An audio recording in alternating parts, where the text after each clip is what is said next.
In this video, we are going to learn how to solve polynomial equations. The first step will be to get the equation equal to 0. Then we will attempt to factor it. These problems are going to be a little more difficult because the factoring is going to be a little bit more challenging, but we'll talk about different techniques for factoring. Then we set each factor equal to 0, and we solve, and we'll get our solutions that way. All right, so let's take a look at a couple of examples. All right. So here, it's already equal to 0, so step 1's already done. Step 2, we want to factor this.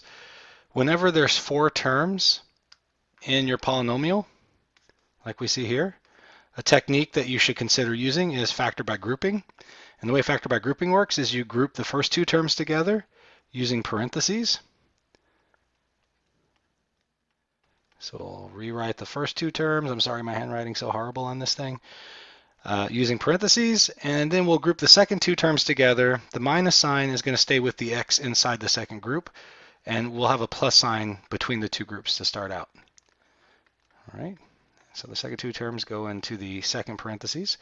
Then what you do is you look for a common factor in each group. So in the first group, we have 2 as a common factor, and we can factor out x squared. Right, and that's the common factor in the first group. So we'll factor out 2x squared. And what we're left with is just an x from the first term plus 500 from the second term.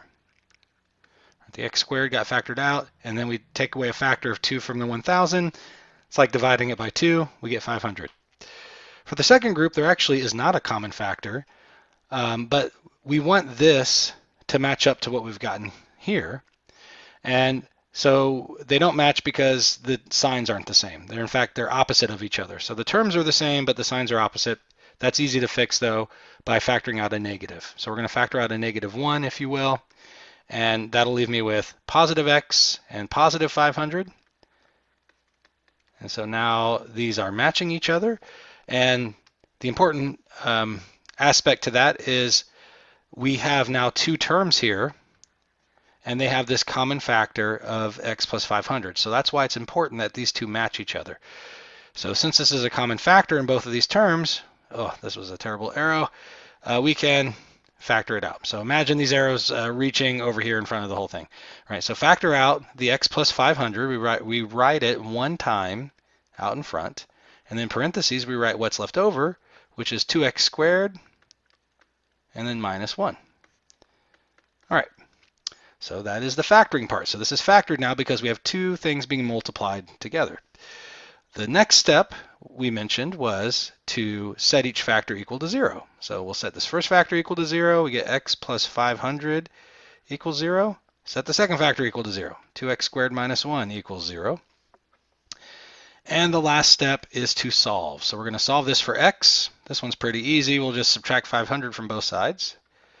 And we get x is equal to -500. That's one solution. For the second one, we will add 1 to both sides. Now this technically is a quadratic equation, but since there's just the one x here, I'm just going to isolate that x. I'm going to solve for that x to get x by itself on one side. And so we'll add 1 to both sides, get rid of the 2 by dividing 2 on both sides. Right, and then we're going to get x squared. Oh, sorry, I don't know why I didn't write there. X squared equals 1/2. Oh, it's doing it again. 1/2. And then to get x by itself, we will take the square root of both sides.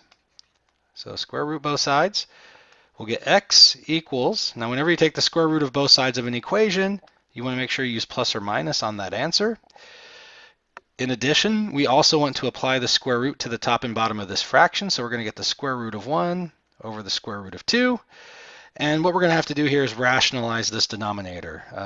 We can't leave our answer with a radical in the denominator, so let's go ahead and do that. The way we rationalize a denominator with a square root is multiplying by a copy of itself. Multiply by another square root of 2, and that always does the job. So we'll get x equals plus or minus. On top we'll have square root of 1 times the square root of 2, which is going to be square root of 2. And on the bottom, we get square root of 2 times the square root of 2, which is the square root of 4, which simplifies to just 2. And so we get these 2 answers here. Positive square root of 2 over 2 and negative square root of 2 over 2. So make sure you type all these answers in to your math homework system. when you do your homework. All right, let's take a look at one more example. All right, here, the first step is not done for us. We have to get 0 by itself on one side of the equation. We have to set the equation equal to 0.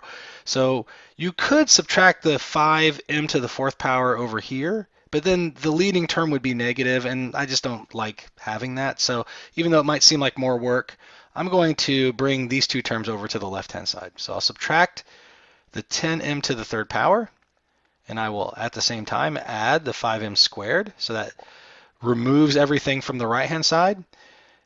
I have to balance this out by doing the same thing to the left-hand side. So I'll have minus 10m to the 3rd power and plus 5m squared. So these are all just kind of line up in this order from highest to lowest power.